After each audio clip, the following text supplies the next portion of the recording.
Rádio França Internacional.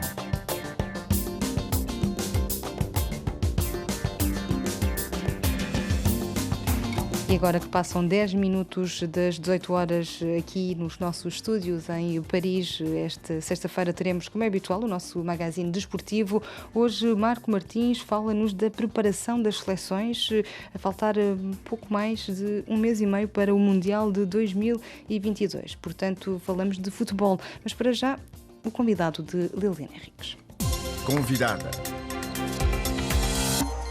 O conflito na Ucrânia transpõe hoje um novo patamar, com Vladimir Putin a proclamar a anexação de Donetsk, Lugansk, Zaporizhia e Kherson, 4 regiões situadas no leste e no sul da Ucrânia, ao cabo de referendos qualificados de fantochada por Kiev e pelos seus aliados ocidentais. A coincidir com esta proclamação, reúne-se hoje o Conselho de Segurança da ONU para discutir sobre uma resolução condenando os referendos organizados nas províncias ocupadas pela Rússia, o voto deste texto não deixando, contudo, margem para ilusões, dado que a Rússia tem sempre usado o seu direito de veto nesta matéria. Perante esta forte probabilidade, os Estados Unidos não excluem a hipótese de se organizar uma reunião da Assembleia Geral da ONU com o objetivo, citamos, de enviar uma mensagem sem ambiguidade a Moscovo. Em linha de mira está nomeadamente a China, que até agora se tem declarado oficialmente neutra, muito embora tenha em paralelo enaltecido a amizade sem limites com a Rússia.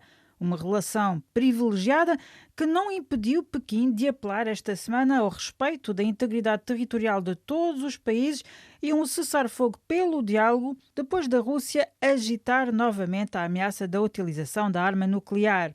Relativamente a este momento do conflito, o que Sandra Fernandes, professora especialista da Rússia ligada à Universidade do Minho, observa é, sobretudo, que as anexações de territórios ucranianos por Putin acontecem num momento em que ele está a conhecer dificuldades na frente militar, mas igualmente na frente política interna. Era algo que já estava a ser anunciado, foi posto em prática e neste momento de viragem do conflito, penso que lhe dá sobretudo uma tentativa de manobra, sobretudo interna, porque neste momento Putin está a perder uma guerra face aos seus objetivos iniciais, que isso está-lhe a trazer problemas relativamente aos seus apoios a nível da sua liderança, nomeadamente os ultranacionalistas, que partilham de uma visão muito extrema sobre aquilo que deve ser o destino da Ucrânia. E, portanto, com essas anexações, podemos ao mesmo tempo perceber uma espécie de salvar a face e de dar, digamos assim, alguma aparência de avanços na conquista da Ucrânia e, por outro lado, talvez lhe permitirá reduzir os seus objetivos estratégicos, nomeadamente, por exemplo, na região de Donetsk. E este passo, penso eu, vai-lhe permitir redirecionar, no sentido de uma escala menor, um conflito que ele está neste momento a perder. No momento em que ele está a concretizar, pelo menos no papel, a anexação desses territórios, ele também agita a ameaça nuclear. É para levar a sério? A ameaça nuclear é algo que nós considerávamos completamente impossível e agora deixou de ser impossível.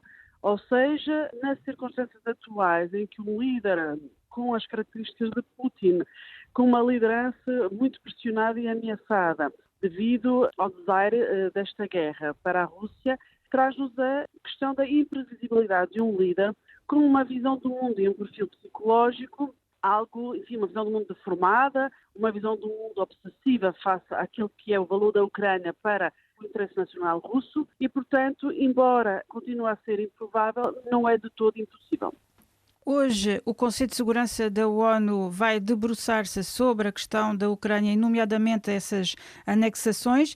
Até que ponto é que isto vai ter algum impacto?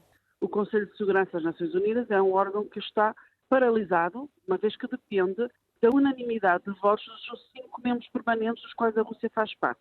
Portanto, será com certeza um momento de, assim, que as potências que estão do lado da Ucrânia e o mundo ocidental, digamos assim, e os seus aliados e apoiantes condenem novamente a Rússia, mas não terá efeitos práticos nenhum. Será interessante perceber como é que a China vai discursar face a essa questão. A China que está aqui num jogo de equilíbrio entre o Ocidente e a Rússia. Não está excluída a hipótese de haver uma reunião do plenário e, efetivamente, cada um ter que se posicionar relativamente a este conflito. Há uns meses já houve um voto desta natureza. Julga que o voto pode mudar relativamente à Rússia, nomeadamente lá está a China, a Índia, que até agora se mostravam neutras? Pode haver aqui alguns ajustamentos, pelo menos na retórica. E eu penso que será interessante perceber que tipo de ajustamentos, que leitura que esses países fazem do momento atual.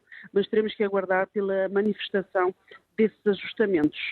Isto também sucede numa altura em que se registaram explosões nos gasodutos Nord Stream, tanto o 1 como o 2, há suspeita de sabotagem. A Rússia diz que são os Estados Unidos, a Europa diz que é a Rússia. Quem é que tem mais a ganhar com esta possível sabotagem?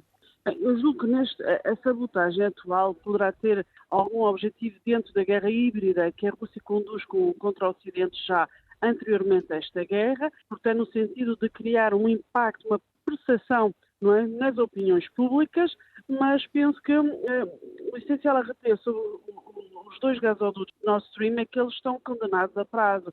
Portanto, esta guerra traz uma reorientação drástica quanto àquilo que é a visão europeia sobre o seu mercado energético e sobre as suas relações energéticas, uma vez que se procura cortar a relação com a Rússia nesta senda. Portanto, eu penso que o momento em que estes acontecimentos acontecem criam mais ruído, digamos assim, ou distração face àquilo que é o essencial desta guerra. E precisamente, a seu ver, o que é preciso reter neste momento do conflito?